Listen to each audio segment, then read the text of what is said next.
नमस्कार. काय तर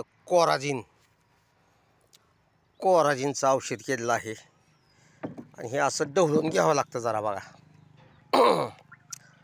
ही जे कोराजिन ही ह्या मकावर फवारायचं बघा. मका दिसते समोर आणि ही आळी पडलेली आहे. आळी मकावर काय पडलेली आहे? आळी पडलेली आहे. तर त्यासाठी आम्ही औषध केलेलं आहे बघा.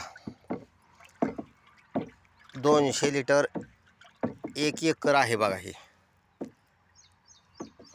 1 एकर मका. त्यासाठी आता फवारणी करायची आहे.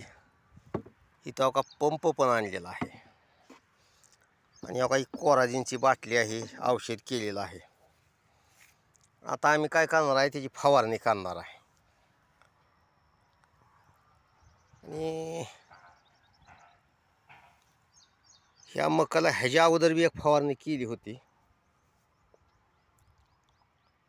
पण ती काय झालं माहिती आहे का, आळी काय गेली नाही. त्यामुळे जरा हार्ड औषध केलेलं आहे. कोराजिन 200 लिटर पाण्यात मिक्स केलेलं आहे आणि त्याची आम्ही फवारणी करणार आहे बघा. आता ही मका आहे. मका बघा, ही अशी आळी पडलेली आहे. ह्या आळीसाठी कोराजिनची फवारणी करायला लागलेली आहे. नमस्कार.